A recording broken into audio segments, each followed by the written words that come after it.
Meus irmãos, vamos para a palavra. Eu queria que você abrisse sua Bíblia na carta de Judas e deixasse ela aberta por um tempinho aí. Nós vamos ler essa carta, a carta de Judas nessa manhã. Mas antes de nós lermos, eu queria que você fechasse seus olhos e nós pudéssemos orar ao Senhor.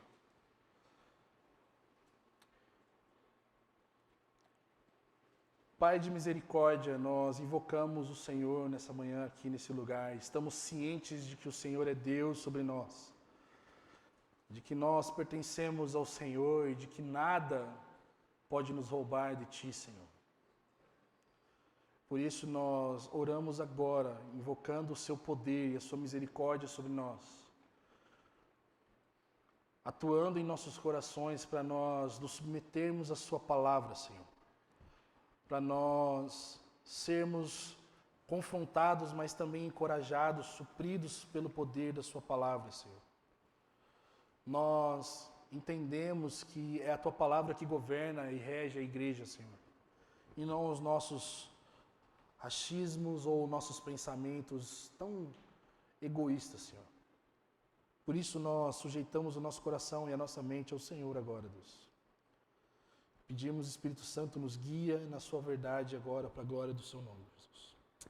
Amém. Quando nós falamos sobre os pequenos grupos na nossa igreja e sobre essa realidade de uns aos outros que nós estamos falando na nossa igreja, é muito importante você saber que o pequeno grupo ele deve ser uma evidência daquilo que a Bíblia nos chama a viver como comunidade, como pertencentes ao povo de Deus. Quando nós desenhamos a nossa filosofia ministerial nesse último ano, que está até nesse papel, se você não tem, você pode adquirir no final, nós falamos como nós estamos fazendo uns aos outros funcionar, ou como nós queremos que a realidade de comunhão funcione na nossa igreja. Não como um mero programa, mas como uma realidade intencional de nós nos encontrarmos semanalmente para nós compartilharmos a vida cristã. Para nós compartilharmos os nossos fardos, compartilharmos as nossas alegrias, compartilharmos da sabedoria de Deus por meio do Espírito Santo que vive em nós, com outros irmãos, fazendo com que esses irmãos sejam edificados, fazendo com que esses irmãos mutuamente sejam cuidados uns pelos outros, e fazendo com que nós venhamos construir relacionamentos profundos, não por meio de outra coisa, senão o Evangelho. O Evangelho é o que deve unir toda a igreja. A mensagem da cruz, o fator de Cristo Jesus ter morrido por nós, é o que nos une. E é muito importante que essa união de pessoas em torno do Evangelho, meus irmãos, ela é uma demonstração visível do governo de Deus na terra, a começar por nós. E esse governo, sendo demonstrado por nós, aponta para um mundo que é totalmente desgovernado, que um dia o nosso Deus, que nos governa, vai governar todo o desgovernado. E é melhor que eles se arrependam agora e se sujeitem a Deus.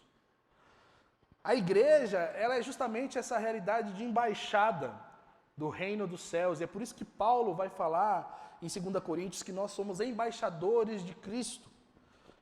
A embaixada ela é uma representação oficial de um governo no território de outra nação. Ela representa aquela nação e o governo daquela nação no território estrangeiro. Uma embaixada ela é regida pelo princípio da inviolabilidade, ou seja, ela não pode ser violada, onde nenhum agente estrangeiro que não pertence àquela nação pode acessar sem o consentimento do chefe da embaixada. A expressão embaixadores de Cristo que Paulo traz para nós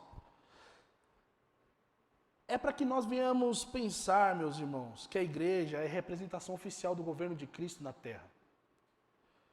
O trabalho de nós como embaixadores é manter a boa relação com o país que nós estamos, com o mundo que nós estamos, que nós não pertencemos. A embaixada tem esse papel diplomático de comunicar interesses, de comunicar e ter boa relação com o seu país hospedeiro, vamos dizer assim, para que não venha ter conflitos de realidades e leis e se torne uma guerra. Mas a embaixada também, ela serve como exemplo de como aqueles cidadãos daquela nação estrangeira que está sendo hospedado numa nação local vivem e veem a vida. Embora nós possamos e vemos que as embaixadas elas têm uma relação harmoniosa de não desrespeitar nenhum tipo de lei, no final, um cidadão e até mesmo a própria embaixada, ela está sendo regida pelas leis do seu país de origem. O seu compromisso maior não é fazer a embaixada americana não tem compromisso nenhum em fazer o Brasil maior, mas sim a América maior, né? O seu compromisso não está com a nação local, mas sim com a nação de origem, que enviou ela para uma missão. A igreja tem essa mesma realidade, meus irmãos. Nós temos um compromisso maior com o reino de Deus que nós fomos inseridos. E nós somos regidos por esse reino. Nós somos regidos pelos interesses desse reino e não pelo reino que nós estamos vivendo nessa era. A igreja, por ser essa demonstração visível do reino de Deus, em alguns momentos, ela vai se chocar com as realidades que competem com a diminuição do reino de Cristo e de sua soberania. E por nós estarmos nessa posição de pertencemos a um reino e o reino de Cristo, nós vamos lutar para que Cristo continue sendo o rei soberano sobre nós. E como nós vivemos isso, meus irmãos? Agora mesmo, nesse exato momento, na sua mente, no seu coração e na minha mente e no meu coração, existe uma batalha que acontece de verdades contra a verdade que é Jesus. Agora, nesse momento, você deve estar aí arquitetando programas em sua mente e em seu coração de como eu posso adequar aquilo que ele vai pregar para a minha realidade, se aquilo que ele prega, que é Cristo, que é verdade, realmente se conforma com aquilo que eu acho que seja verdade. E é por isso que Paulo, em Efésios, vai dizer que a nossa luta não é contra a carne ou sangue, mas contra principados e potestades. Agora mesmo existem ideologias, pensamentos, cosmovisões, seres espirituais e estruturas invisíveis que tentam ocupar o lugar de Cristo no nosso coração e na nossa mente. Por isso que nós precisamos do Evangelho. A carta de Judas é uma carta, um dos menores livros da Bíblia, uma das menores cartas, perde acho que talvez para Filemon no Novo Testamento. É uma carta universal, uma carta católica, porque ela não foi destinada a uma igreja como talvez as cartas de Paulo, ou até mesmo a primeira carta de Pedro, que tinha um destino local, uma igreja local. E ela foi possivelmente escrita pouquíssimo tempo antes da destruição de Jerusalém no ano 70 por Nero. Tanto Pedro, em sua segunda carta, como Judas, eles tratam de questões muito parecidas. Pedro e Judas, eles usam de um repertório até mesmo não canônico, como o livro de Enoque, um pseudepígrafo, aquele livro que a gente acha que foi alguém que escreveu, mas não temos certeza, não existe comprovação, por isso ele não é canônico. Para falar até mesmo de como Deus irá agir com os ímpios, falando do juízo final. E o Judas que nós estamos falando nessa carta não é o Judas traidor, tá? É o Judas meio-irmão de Jesus, irmão de Tiago, que escreve a carta de Tiago e preside o concílio de Jerusalém em Atos 15. Provavelmente Judas, aqui, é aquele irmão que, quando Jesus fala sobre não ser recebido muito bem em sua família, talvez não crê totalmente na verdade de que Cristo é o Filho de Deus. Mas agora nós estamos lidando com um homem que foi afetado pela revelação e o conhecimento de Deus tão profundamente que ele começa a escrever sobre a salvação e sobre Cristo Jesus. E é por isso que no versículo 3 ele vai dizer assim, meus irmãos: Amados, enquanto me empenhava para vos escrever acerca da salvação, que nos é comum, senti a necessidade de vos escrever, exortando-vos a lutar pela fé entregue aos santos de uma vez por todas. Porque certos homens se infiltraram entre vós, sem que fossem notados. Desde há muito tempo eles estavam destinados para o juízo. São homens ímpios que mudam a graça do nosso Deus em libertinagem e negam o nosso único e soberano Senhor, Jesus Cristo. Mesmo que vocês já soubessem de tudo isso, quero lembrar-vos de que, depois de libertar um povo da terra do Egito, o Senhor destruiu os que não creram. Os anjos que não mantiveram seus domínios, mas deixaram a sua própria habitação, ele os tem confinado nas trevas, em algemas eternas para o juízo do grande dia. A semelhança desses anjos, Sodoma e Gomorra e as cidades circunvizinhas que praticaram imoralidade e relações sexuais contra a natureza, foram postas como exemplo sofrendo a pena do fogo eterno. E da mesma forma, contudo, esses sonhadores contaminam o corpo e rejeitam a autoridade e difamam os anjos. Mas quando o arcanjo Miguel, discutindo com o diabo, disputava a respeito do corpo de Moisés, não ousou pronunciar contra ele acusação infame, mas disse: o Senhor te repreenda. Esses homens, porém, difamam tudo que não entendem. Mesmo naquilo que compreendem por experiência natural, eles se corrompem como seres irracionais. Ai deles, pois seguiram pelo caminho de Caim, e por causa do lucro se lançaram ao erro de Balaão, e foram destruídos na rebelião de Coré. Eles são rochas ocultas e participam das vossas refeições comunitárias, banqueteando-se convosco sem escrúpulos. São pastores que apacentam a si mesmos. São como nuvens sem água, levadas pelos ventos. São como árvores sem folhas nem fruto, duplamente mortas cujas raízes foram arrancadas. São como as ondas bravas do mar, espumam suas próprias indecências. Estrelas fora de curso, para as quais a escuridão das trevas tem sido reservada para sempre. A respeito deles, também profetizou Enoque, o sétimo depois de Adão, dizendo: o Senhor veio com os seus milhares de santos, para executar juízos sobre todos e convencer a todos os ímpios de todas as ações de impiedade que impiamente cometeram e de todas as palavras duras que ímpios pecadores proferiram contra ele. Tais homens vivem a reclamar e a se queixar, dominados pelos próprios desejos. A sua boca profere coisas muito arrogantes, adulando pessoas por interesse.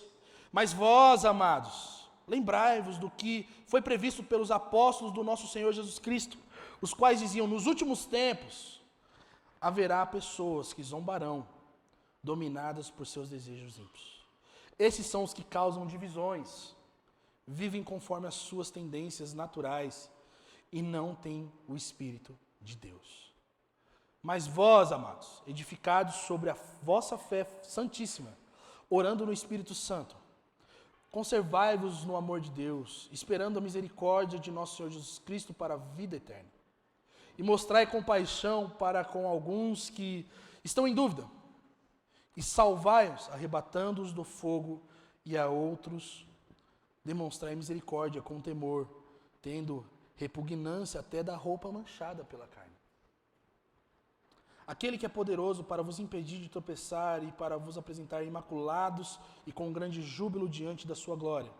Ao único Deus, nosso Salvador, por meio de Jesus Cristo, nosso Senhor, seja glória, majestade, domínio e poder, antes de todos os séculos, agora e para todo sempre. Amém. Judas aqui, ele está escrevendo com o intuito de desafiar aqueles que estavam lendo a sua carta a viver de uma maneira sóbria em relação ao que estava acontecendo com a igreja naquele momento. Judas estava entusiasmado, como a gente vai ver no versículo 3, para compartilhar a respeito da salvação de Cristo Jesus com esses irmãos. Judas, ele está também preocupado e escreve de maneira incisiva, como nós acabamos de ler, desafiando esses irmãos a tomarem uma postura em relação à nossa fé. Por isso que Judas vai dizer: olha, eu quero que vocês sejam aqueles que vão lutar pela fé de vocês, que foram entregues pelos santos a vocês. Judas está desafiando esses irmãos e E esse desafio parte de uma preocupação e de um alarme no seu coração pelo fato de falsos mestres gerarem duas coisas no meio do povo de Deus. A primeira coisa é a desculpa para uma vida permissiva. Em nome da graça, esses homens estavam entrando dentro da igreja para provocar libertinagem no meio do povo de Deus. Era uma graça adulterada que esses homens ensinavam dentro da igreja. A segunda coisa que Judas está combatendo é justamente a negação de Cristo como singular e único, soberano sobre a salvação a nós.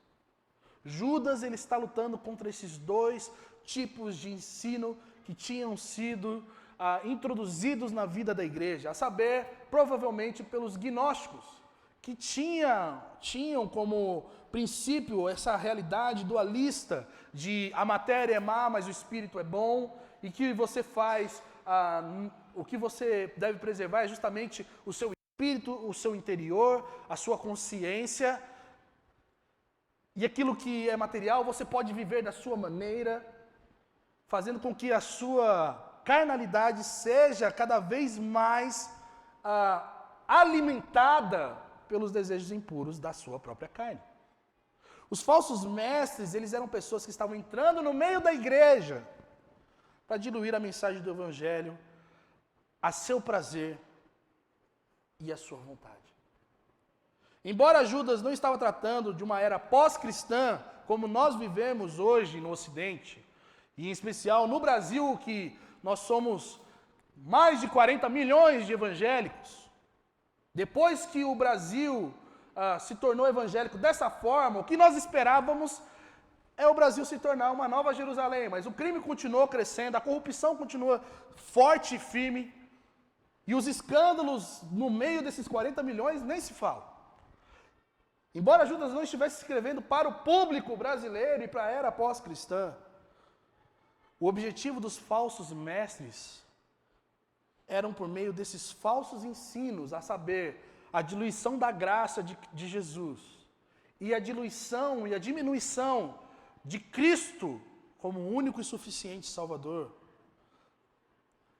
fazendo com que o povo de Deus abandonasse esses ensinos e agora se apossassem de ideologias e estruturas de questões plausíveis que tentam colocar a fé em segundo plano, no âmbito privado e subjetivo.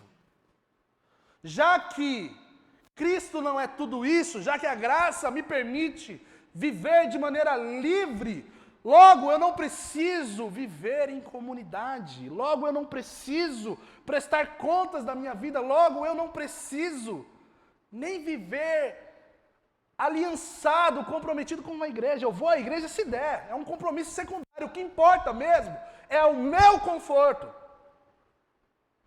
Era o que Judas estava combatendo.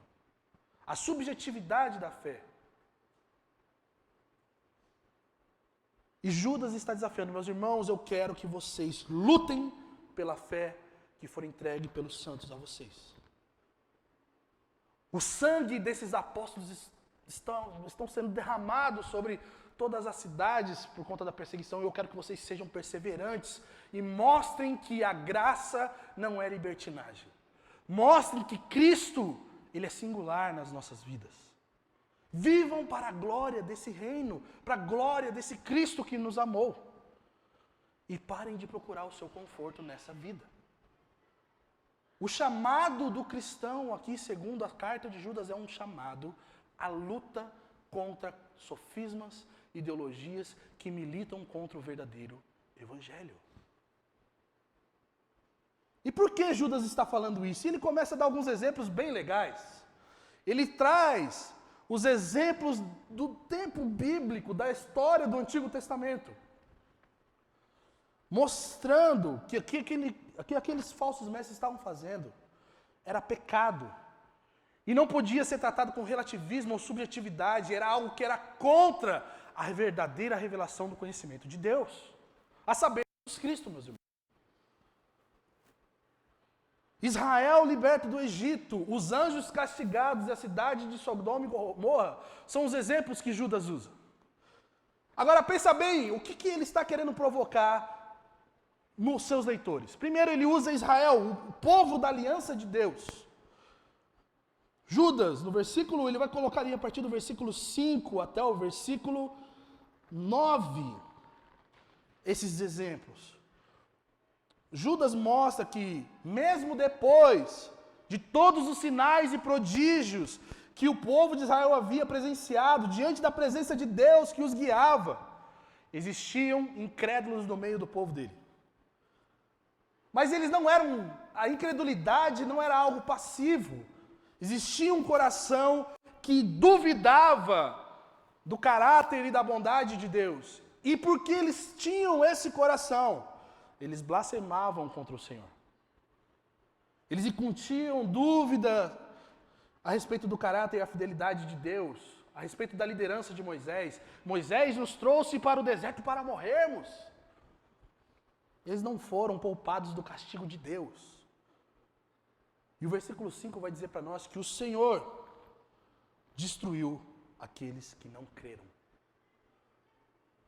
O segundo exemplo é os anjos, seres angelicais escolhidos por Deus para os propósitos eternos. Judas evidencia que nem os anjos rebeldes foram poupados do castigo de se rebelarem. Seres celestes de alta posição agora vivem condicionados a uma realidade rebaixada, aguardando o juízo final, onde serão condenados eternamente. Veja bem, o povo da aliança, Deus não poupou. Os anjos, Deus não poupou. E agora, ele dá o exemplo de cidades. Sodoma e Gomorra. E por que ele dá esse exemplo? Porque se você estudar a geografia bíblica e a promessa que Deus tinha feito a Abraão, Sodoma e Gomorra era parte do território que Deus havia prometido a Abraão. E também existiam pessoas justas vivendo em Sodoma e Gomorra. As escrituras vão dizer que Deus não poupou essas cidades, mesmo que tivessem justos e fizessem parte da recompensa que Deus havia prometido a Abraão, meus irmãos. Elas foram usadas como exemplo da justiça de Deus diante de comportamentos ímpios, no meio de toda uma promessa e um território e pessoas que estavam envolvidas com Deus e sua presença e sua promessa. É importante lembrar que a pecaminosidade de Sodoma e Gomorra chega a um nível de que homens queriam ter relações sexuais com anjos. Judas aqui, meus irmãos, está evidenciando a irreverência e o desrespeito que esses homens que ele está querendo tratar nessa carta, os falsos mestres, têm com as coisas de Deus. De até mesmo difamarem seres celestiais, como Sodoma e Gomorra fez. Judas, ele está contrastando, olha, se um ser celestial lutando contra Satanás, no versículo 8, que poderia dizer afrontas contra Satanás, ele se guardou, falando para que o Senhor o repreendesse. Ele que poderia falar qualquer coisa que diminuísse o inimigo de Deus, ele se sujeita a Deus. Esses homens, eles são ímpios porque eles não se sujeitam e não tratam Deus como deveria.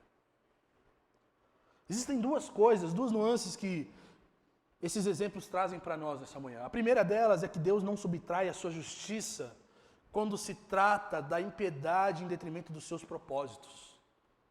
Deus é justo, mesmo que isso pareça lhe custar os seus próprios propósitos. Mesmo que pareça isso chocar com a promessa que Ele fez. Deus sabe, meus irmãos, lidar com o pecado e com aqueles que acham que são impunes. E Ele os trata com a sua santa ira.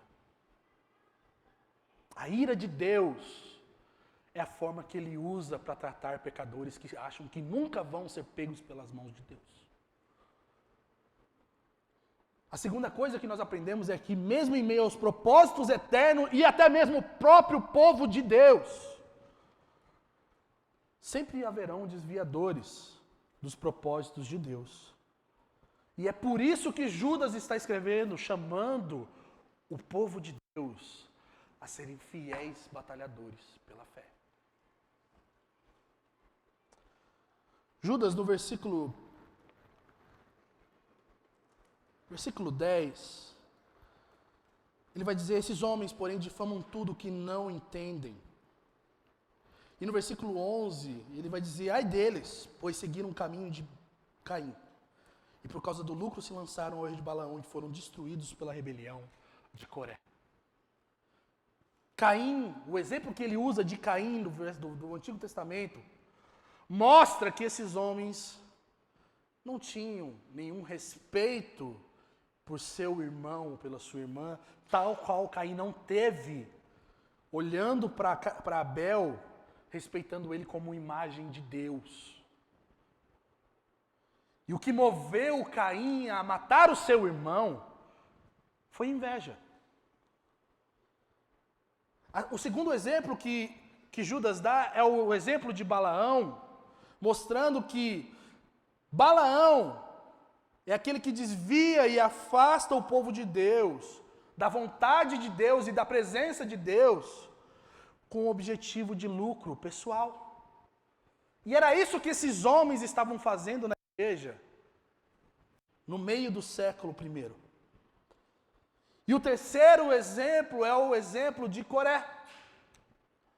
Coré era um rebelde, que você vai ler a sua história no Pentateuco, que rejeitou a autoridade de Deus, exercida por meio de Moisés. 3 coisas que acontecem: inveja, objetivo de lucro e a insubmissão a Deus.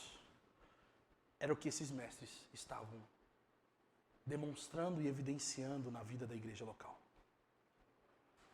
Judas, ele usa de analogias no versículo 11 até o versículo 16. No versículo 10, Judas vai dizer o seguinte: que eles se corrompem como seres irracionais. A forma como eles se comportam, meus irmãos, evidenciam a não presença do Espírito Santo e são guiados pela sua natureza pervertida como animais. No versículo 12, Judas vai dizer que eles são como rochas ocultas ou como recifes escondidos, ou em outras traduções, como manchas. A alusão que possivelmente Judas está fazendo às rochas são aqueles recifes que estão ocultos no mar que podem provocar cortes profundos quando você não vê. E você tropeça, você pisa e você se fere. São aquelas pedras que os marinheiros não viam e as suas embarcações ficavam encalhadas e o barco afundava. Quando nós pensamos que talvez a tradução possa ser mancha, o que Judas está dizendo é que esses homens são impuros no meio da comunhão dos santos. São pessoas que comem do pão e do cálice, como ele vai dizer no versículo 12, eles participam das vossas refeições comunitárias, eles se banqueteiam convosco, sem nenhum tipo de vergonha de serem quem são. São pessoas que comem do pão e do cálice, mas provam da morte espiritual 2 vezes, como Judas vai dizer, e como Paulo vai dizer, que aquele que toma do cálice e do pão de maneira indigna, tome para sua condenação. Eles provam da morte 2 vezes porque, primeiro, eles estão mortos em seus delitos e pecados. E a obra deles evidencia isso. Eles não nasceram de novo. E eles provam porque eles estão tomando e bebendo do cálice para a sua própria condenação. Meus irmãos, isso é muito sério. Quando nós falamos sobre a ceia do Senhor, às vezes por conta do momento ou porque nossos corações estão tão agitados no momento da ceia, nós não damos o valor sério que a ceia tem a nós. E a ceia, ela demonstra justamente essa vitalidade e união com Cristo.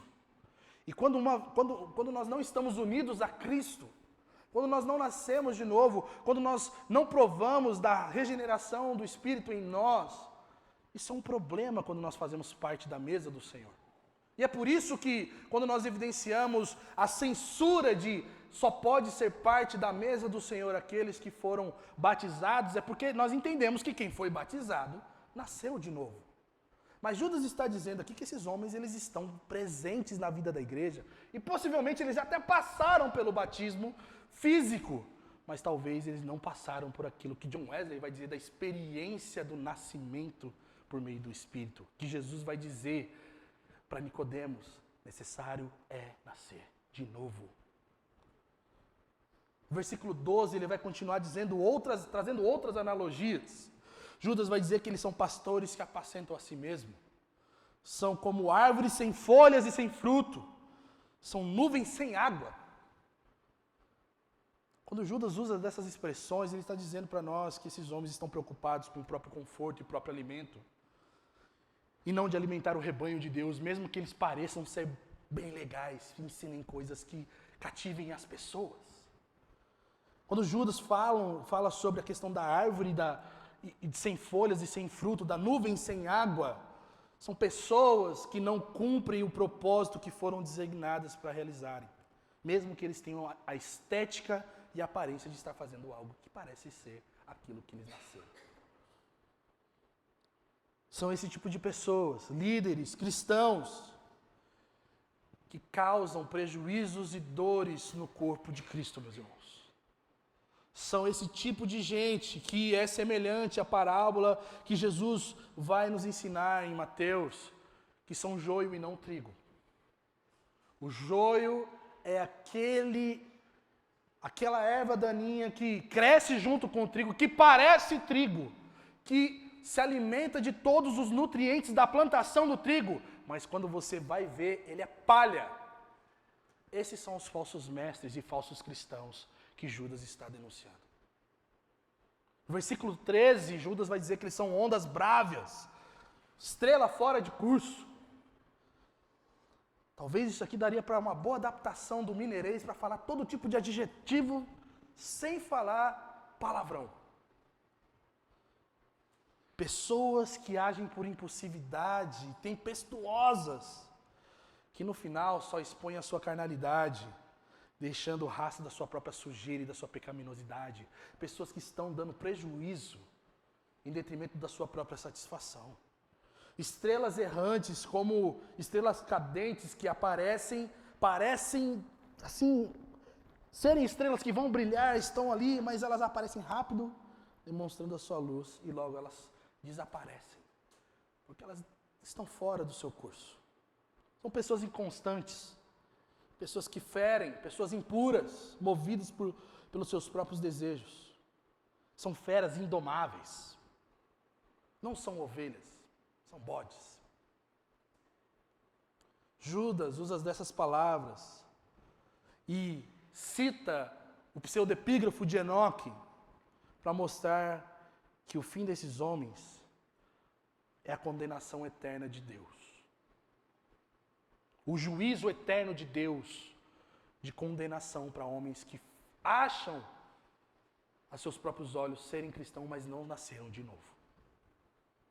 São pessoas que se comportam como o povo de Israel. No versículo 16, Judas vai dizer isso, que eles vivem a reclamar e a se queixar, dominados pelos seus próprios desejos, parecendo o povo de Israel no deserto, que estava constantemente pedindo alguma coisa para Deus, e não o próprio Deus sendo suficiente para eles. São descontentes e insatisfeitos com a justiça, a verdade e o caminho que Deus tem para o seu povo, porque eles querem andar segundo as suas próprias paixões e os seus próprios corações. E Judas está evidenciando tudo isso nessa carta. E ele vai lembrar os irmãos a partir do versículo 17 até o versículo 19, olha, lembrem-se que foi previsto isso pelos apóstolos do nosso Senhor Jesus. Isso iria acontecer, esses homens, eles se infiltram na vida da igreja e provocam divisões e vivem conforme os desejos dos ímpios. Olha que interessante, o que Judas está dizendo é que o mundo entrando na igreja não é por causa de roupa, de comida, de bebida, de música, mas de um comportamento nocivo, de insubmissão a autoridade de Deus na igreja. De um comportamento nocivo, movido por inveja, orgulho, movido por um ego que precisa ser afirmado constantemente, porque não me notaram, porque não me dão espaço para crescer, porque não me dão voz. A igreja de Cristo, meus irmãos, é um lugar para Cristo ser glorificado. A igreja de Cristo só tem espaço para Cristo ser o cabeça e não os homens. Isso choca algumas pessoas. Porque onde está a minha carreira ministerial de sucesso? Quando se tromba com a glória de Cristo. Ela é diminuída. E ela entende o que todos esses santos homens, apóstolos, vão começar a ficar dizendo: Judas, servo de Cristo. Pedro, Tiago, Paulo, escravo de Cristo.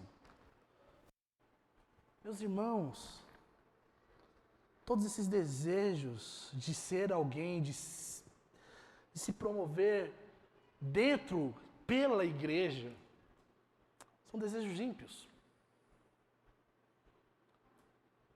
E quando Judas ele lembra que, como os apóstolos disseram isso, ele vai dizer: olha, os apóstolos nos avisaram que nos últimos tempos haveriam pessoas que zombariam do evangelho, dominadas pelos seus desejos ímpios. Nos últimos tempos, diz respeito a uma fração de tempo, na história do tempo, que começa quando Jesus sobe aos céus e termina só quando Jesus voltar. Olha que legal. Nós vamos ter pessoas desse jeito na vida da igreja até o retorno de Jesus. Logo no começo da história da igreja, ali nos 70 depois de Cristo, fazia mais ou menos 30 anos que Jesus tinha subido aos céus. Judas já falou: isso aí, não vai parar não. Isso vai acontecer enquanto Cristo não voltar. Eles são o motivo de todo tipo de divisão. Isso mostra, meus irmãos, para nós uma coisa: ser igreja, pertencer à igreja, é bom demais, né? Só que é uma luta constante contra os falsos ensinos, contra as ideologias que tentam capturar o nosso coração para sermos individualistas, sermos relativistas com a realidade de quem Deus é, diminuidores da glória de Cristo. A saber que a revelação de Cristo é o que nos edifica, que faz com que nós venhamos crescer no amor de Deus.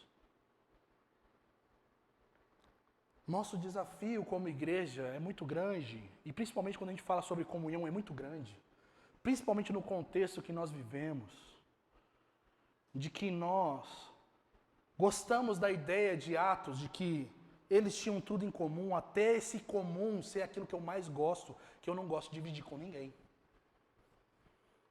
Eles tinham tudo em comum até o momento em que eu não quero ser hospitaleiro, ou não quero servir alguma pessoa, porque ela é de um jeito que não combina com o meu.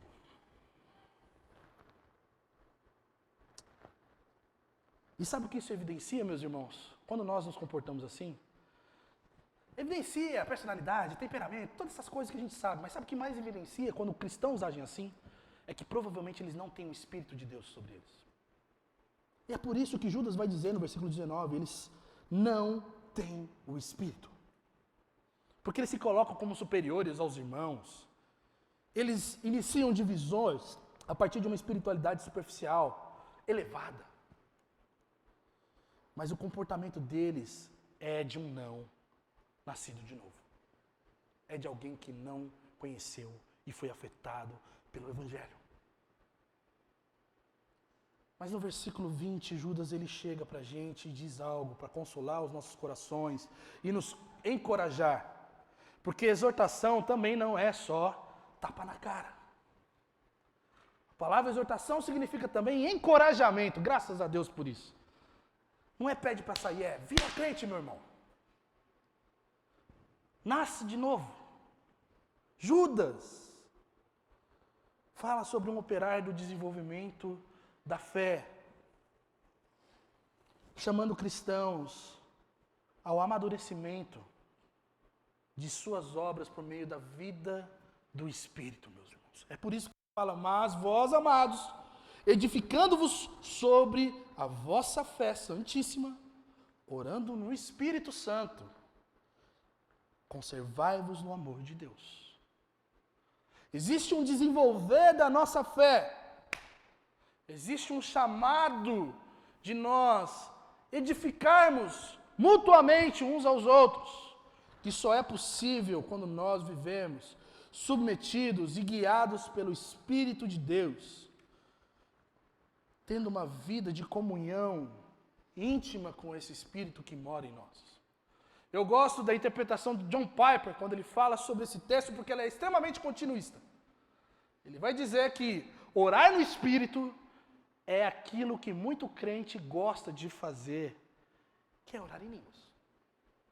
Existe um chamado à espiritualidade profunda de Judas para nós aqui, de nós vivermos uma piedade além das quatro paredes da igreja, além de saber teologia, mas uma vida guiada, submetida à presença e à evidência do Espírito Santo em nós, meus irmãos.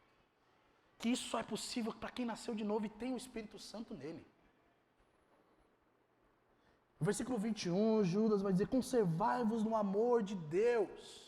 Em outras palavras, esse conservai-vos, o significado dela é protejam-se no amor de Deus.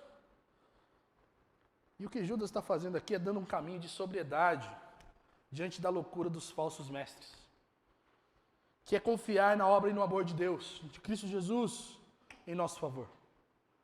Confiem que Cristo amou individualmente cada um de vocês, inseriu vocês no corpo dele, na família dele. E de que agora vocês são santos e precisam desenvolver-se, crescer, amadurecer, sendo fortalecidos por meio do Espírito que habita em vocês. Meus irmãos, o que nós aprendemos aqui com Judas é que existe um tipo de edificação, o edificar-se mutuamente protege e fortalece uma igreja de falsos ensinos e falsas ideologias que militam contra o conhecimento de Cristo Jesus. Judas aponta para uma realidade completa daquilo que já podemos experimentar, meus irmãos, por meio da obra de Cristo e seu Espírito morando em nós. E o que seria isso? A misericórdia presente de nós sermos perdoados por Deus, que leva os nossos corações firmes nisso, até aquele grande dia, para provarmos das misericórdias e da fidelidade de Cristo Jesus, dizendo, entra no descanso do teu Pai. Nós que temos a presença gloriosa do Espírito em nós, que somos nascidos de novo, podemos ser perseverantes por meio do poder de Deus em nós, até o grande dia em que nós provaremos dessa totalidade de misericórdia e presença de Deus. E é por isso que o convite dele não é um convite a uma realidade privada, singular, fora da realidade corporativa. Porque veja bem, meus irmãos, no versículo 22 e 23, ele vai falar sobre essa responsabilidade que nós temos uns com os outros. Que a vida cristã, ela não é feita para um quietismo, em que a gente só se nutre a própria vida espiritual por meio de oração em línguas e devocional e caminhar com Deus. É eu e Deus, a minha comunhão com Deus. A comunhão com Deus está no coletivo.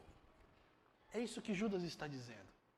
E a prova disso é que no coletivo existe uma ação que Judas ordena à igreja a fazer. Olha, cuidado com aqueles que estão fracos.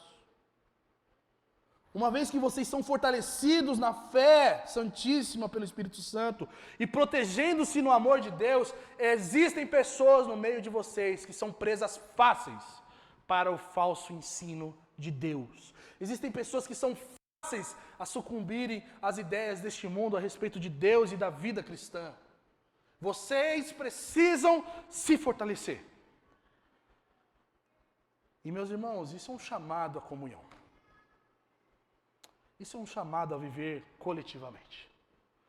E quando nós falamos sobre os nossos pequenos grupos, nós estamos falando que nós queremos viver isso nos nossos pequenos grupos. Na terça-feira, quarta-feira, o dia que você for para o pequeno grupo, haverão dias que você não vai estar bem para estar no pequeno grupo. Mas é lá que você deve estar, porque é lá que flui a vida do corpo de Cristo para você ser fortalecido e não ser consumido por este mundo e pelo curso deste mundo. O cristão, ele não foi chamado para cultivar uma vida espiritual, uma espiritualidade singular, mas ele foi chamado para que ele fosse cultivado por meio do outro, meus irmãos. O cristão, ele tem uma responsabilidade com os débeis na fé e, de certa forma, com os que estão infiltrados, os falsos mestres, os hereges, para que eles sejam alvo da compaixão por meio do Evangelho. Olha só como que Judas está nos orientando aqui. A pregação, a exortação do Evangelho para as pessoas é um ato de compaixão que nós temos pelos nossos irmãos. Mesmo que o Evangelho nos provoque um pouco e nos deixe desconfortáveis, é o Evangelho que vai suprir as nossas debilidades. A comunidade cristã é chamada para servir por meio do confronto com compaixão, o falso ensino, e fazer com que aqueles que são fracos ou aqueles que são enganadores, por meio do Evangelho, se acheguem a Deus e a sua salvação. Leslie Newbigin é um pastor anglicano. Tem um livro dele que ele é referência para Tim Keller. Se é referência para Tim Keller, que é nossa referência, está tudo certo, né? Ele escreve um livro chamado O Evangelho em uma Sociedade Pluralista. E ele vai dar um apontamento de resistência ao individualismo e à domesticação do Evangelho que acontece com alguns cristãos e até mesmo igrejas que promovem programas em detrimento de uma fé singularizada. Ele vai dizer o seguinte: a afirmação de que a verdade revelada no Evangelho deveria reger a vida pública, ela é ofensiva. Mas a igreja não pode aceitar como seu papel simplesmente ganhar pessoas para um tipo de discipulado cristão que diz respeito apenas aos aspectos privados e domésticos da vida. Em outras palavras, e aí essa semana eu vi um post de uma pessoa, não conheço esse irmão, mas eu acho que fez muito sentido. Nos nossos dias hoje, nós estamos tentando subverter a espiritualidade e a vida de comunhão e comunidade para a ordinariedade da vida. Eu vivo para Deus, para a glória de Deus no meu trabalho. Logo, não preciso viver em comunhão com os irmãos, porque eu estou vivendo no meu trabalho como crente. Isso é moralismo. Isso não é evangelho. Porque você está fazendo o que é certo diante dos olhos dos homens, mas você não quer envolvimento com a vida da igreja. Logo, eu vivo como um pai ou como uma mãe para a glória de Deus, afastado da vida da comunidade, que talvez vai te confrontar na forma como você cria o seu filho, na forma como você administra o seu dinheiro, na forma como você vive a sua vida particular. Em outras palavras, o que o Newbigin está dizendo para a gente é que a igreja provê uma resistência cultural a ideia do secularismo que nós vivemos, meus irmãos, de tornar uma fé, a nossa fé, a fé cristã, uma opinião puramente particular e privada. Às vezes nós somos crentes, nós pagamos as nossas contas, nós fazemos tudo certinho, não desejamos mal a ninguém e nem nos envolvemos em proclamar o Evangelho de Cristo Jesus, porque nós entendemos que a nossa espiritualidade é uma espiritualidade light. Só que o evangelho é uma provocação cultural, meus irmãos. Ele desafia este mundo a viver em um mundo totalmente redimido. E é por isso que o cristão ele se torna um sacerdote no mundo. Alguém que está ali para interceder, proclamar, abençoar o mundo. E o cristão, quando ele vive como um sacerdote, ele está evidenciando uma nova ordem social, um novo reino que ele já pertence. Só que isso é baseado na fidelidade mútua, de como nós estamos nos envolvendo, como eu estou sendo ativamente participante da vida da igreja. Mostrando uma antecipação do que é ser gente, do que é ser humano, a partir de uma realidade do governo de Cristo sobre nós e não as nossas opiniões ou os nossos caprichos. Newbigin, ele vai dizer uma coisa, que a igreja ela é a interpretação, a hermenêutica do evangelho, dizendo que o evangelho só se torna verdade pública quando existe um corpo visível de pessoas, cuja a vida coletiva só faz sentido se for o evangelho verdadeiro sendo vivido. Isso nos chama, meus irmãos, a fazer da mensagem do evangelho não uma opinião, um conselho, uma coisa legal, mas a verdade que nos move a viver por Deus e para Deus. O evangelho é aquilo que nutre e fortalece a igreja, e é por isso que Judas está lutando com unhas e dentes, denunciando os falsos mestres nessa carta. Ao mesmo tempo que a igreja não vive para si mesma, mas como uma embaixada de Deus em um lugar específico, como talvez na cidade de Varginha, em um bairro específico, essa igreja precisa se preocupar com o bem-estar de toda a comunidade local. Meus irmãos, já parou para pensar que se a Imagodei fecha hoje, será que Varginha sente falta da Imagodei? Se você vai embora hoje de onde você mora, será que seus vizinhos sentem falta de você por você ser a luz e sal da terra?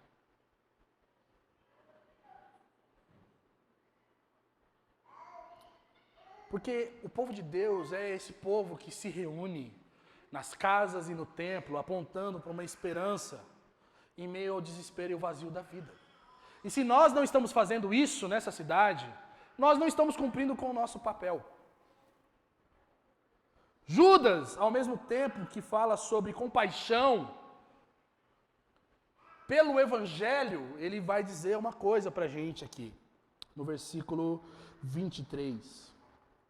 Demonstrar misericórdia com temor, tendo repugnância até da roupa manchada pela carne. E o que Judas está querendo dizer para nós? Que todo nascido de novo deve ter temor do Senhor antes de agradar aos homens. E de que ele precisa tomar cuidado para que, por meio daqueles que são infiltrados na vida da igreja, e por meio do falso ensino, esses irmãos não sejam contaminados pelo falso evangelho.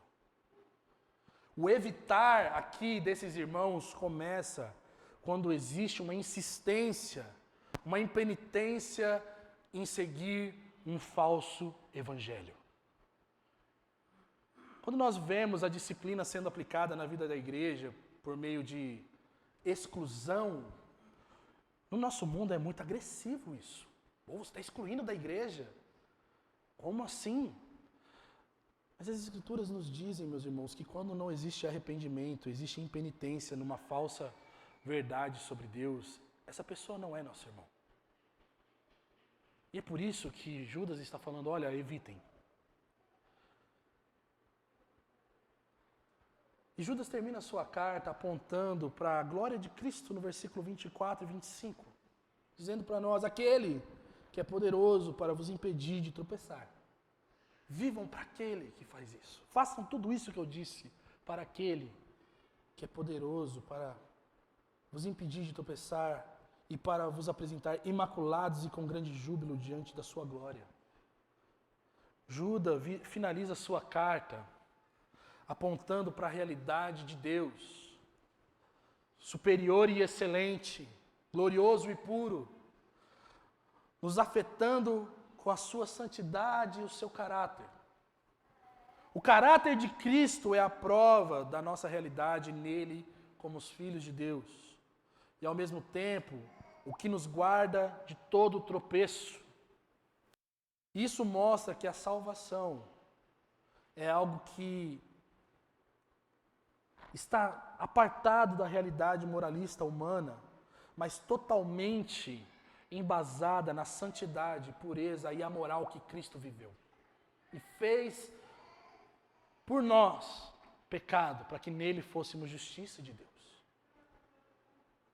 A obra de Cristo em nós, meus irmãos, é alegria para nós que fomos guardados do tropeço e a alegria dele por nos ter apresentados inculpáveis naquele dia, perseverantes na comunhão. Os méritos da vida de Cristo no corpo de Cristo, a salvação e o sucesso dessa obra é de Cristo totalmente e não nosso.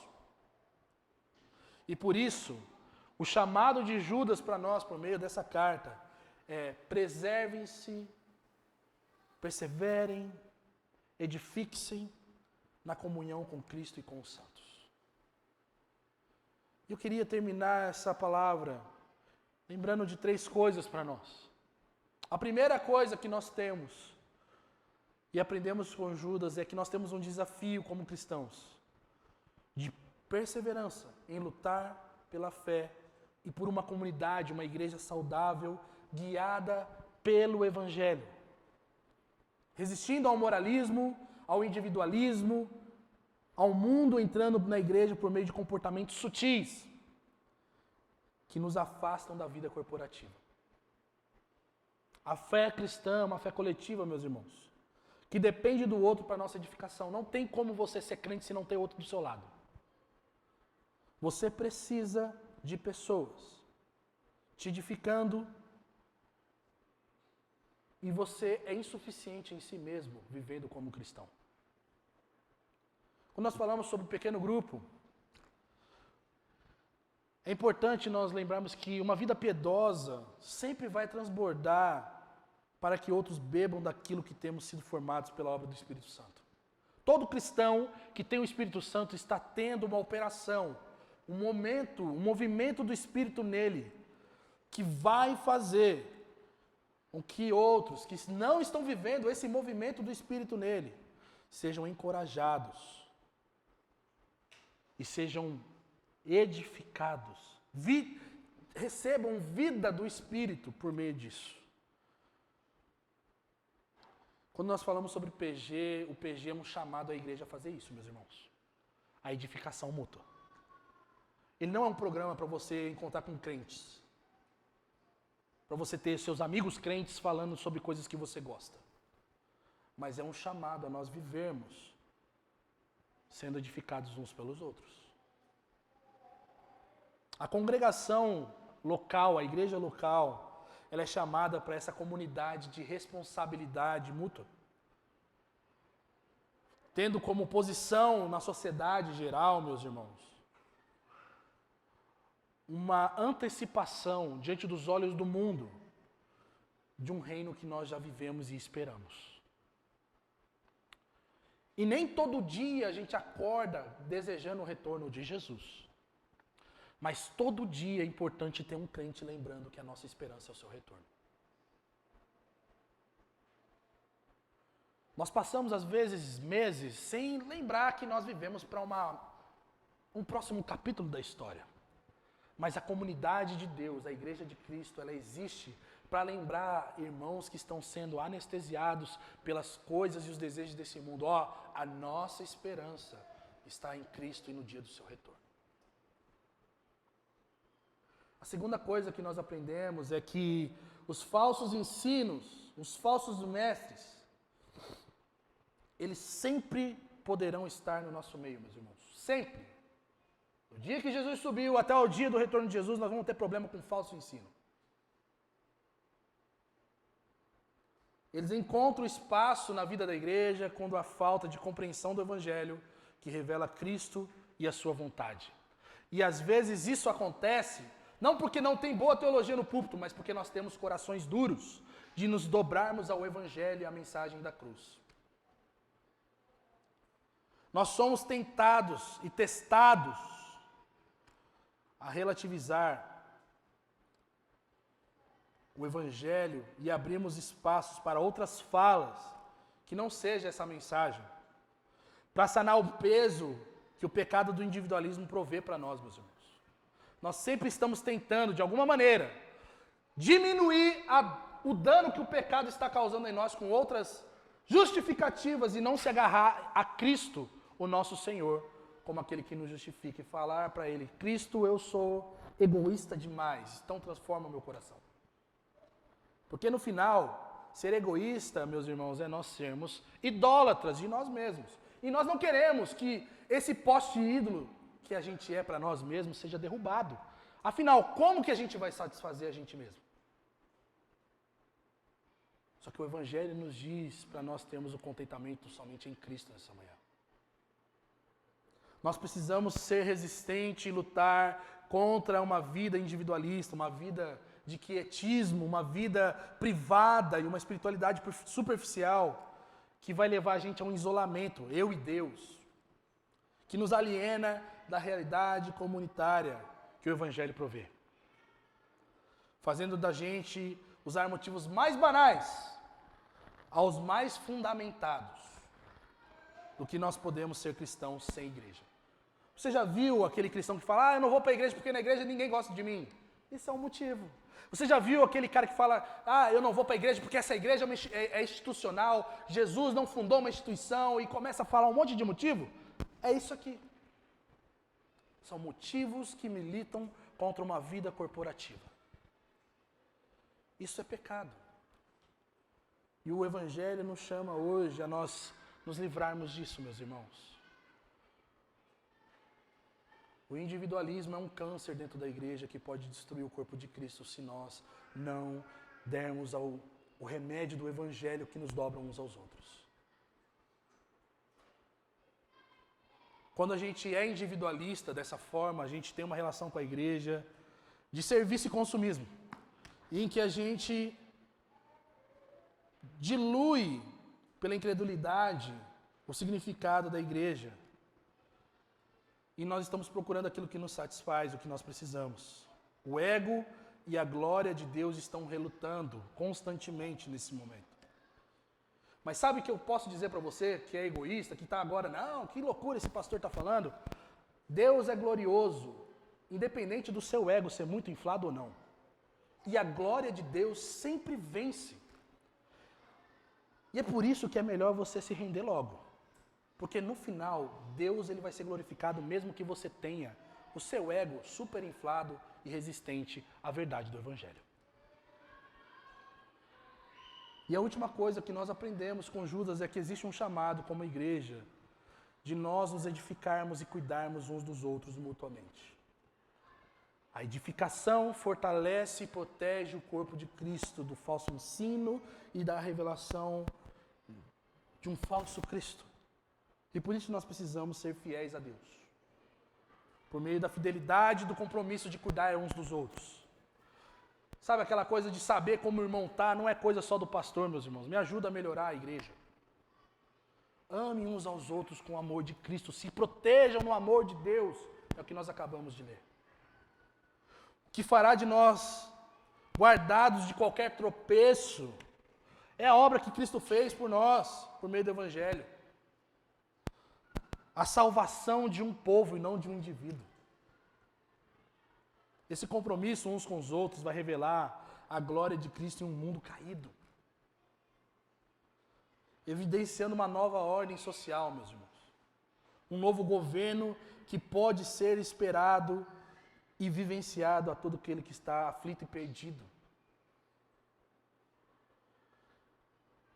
Um governo que está para aqueles que são abandonados e solitários, para eles viverem longe e descartando o individualismo, mas vivendo como povo de Deus para a glória de Deus. Se nós negligenciarmos a fidelidade nos uns aos outros, no edificarmos uns aos outros, nós negligenciamos o trabalhar do Espírito por nosso intermédio no outro. Se você e eu somos negligentes a edificar uns aos outros, nós estamos dizendo, o que o Espírito Santo fez em mim não serve para ninguém. E olha quanto nós somos egoístas quando nós agimos assim, meus irmãos. Se somos rápidos em dizer não à comunhão e à edificação, seja por qual motivo seja, trauma, trabalho, seja não priorização da comunhão, nós privamos que irmãos venham crescer em Cristo com aquilo que nós já crescemos. E é por isso que nessa manhã o chamado de Deus para nós é de nós dependermos de Deus, para vivermos para a sua glória, a ponto de afetar outras pessoas que fazem parte do corpo de Cristo. Eu queria convidar você a ficar de pé nessa manhã. Consciente de que Deus, o nosso Deus, o Senhor Jesus Cristo, por meio do seu Espírito, Ele está aqui. Deus está aqui, presente em nós e no nosso meio por meio da sua presença, do seu Espírito. E a primeira coisa que, antes de nós orarmos uns pelos outros, é que nós precisamos pedir perdão pelo nosso individualismo. Por isso, feche seus olhos nesse momento. Antes de nós nos movermos e orarmos e edificarmos uns aos outros, nós somos individualistas. Nós não gostamos da vida da comunhão, meus irmãos, naturalmente. E nós precisamos do agir do Espírito convencendo a gente da necessidade de comunhão. Da necessidade de viver com o corpo de Cristo, no corpo de Cristo, para a glória de Cristo. Mesmo que viver com o corpo de Cristo, no corpo de Cristo, seja viver com pessoas diferentes de você, que vivem com noções da vida diferentes de você. O chamado de Deus para mim e para você, nessa manhã, é nós rompermos com isso. Para nós começarmos a amar a comunidade, o povo de Deus, como Ele ama, e ser protegido nesse amor que Deus ama o seu povo. Então, antes de nós orarmos uns pelos outros, no seu lugar, ore ao Senhor pedindo graça nesse momento. Ore ao Senhor pedindo graça. Pedindo, ajuda-me, Senhor. Ajuda-me a viver em comunhão como povo de Deus, enquanto nós estamos aqui reunidos, Deus.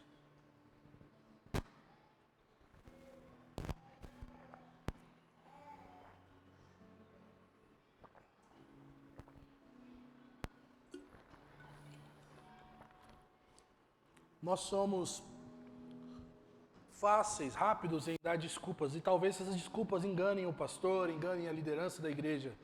Mas as nossas desculpas não enganam o Deus que sonda os nossos corações.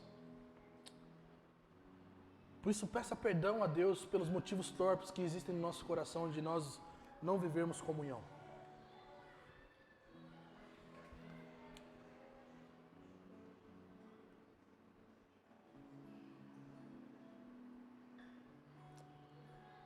Pai, nós estamos diante de Ti, Senhor. Você que é Pai de nosso Senhor Jesus Cristo, nosso Pai, Pai do povo de Deus, pedindo Sua misericórdia, intervindo nos nossos corações para que nós venhamos viver para a Sua glória, Senhor. Senhor, trata dos nossos corações egoístas, individualistas, que tentam, muitas vezes, tirar proveito da vida comunitária, Senhor. Tentando diminuir a sua glória, Deus. E faça-nos, Deus, seu povo, Deus. O povo que se ama e se protege no amor que é disponível a nós. É amor que é do Senhor e não nosso, Senhor. Perdoa a nossa dificuldade, Senhor, de viver comunidade, comunhão uns com os outros. Tenha misericórdia de nós essa manhã, Senhor. Que nós te pedimos em nome de Jesus. Queria convidar você agora a sair do seu lugar. Depois de nós ouvirmos tudo que nós ouvimos agora, queria convidar você a orar por alguém, a edificar alguém, a consolar alguém, a exortar alguém no Senhor.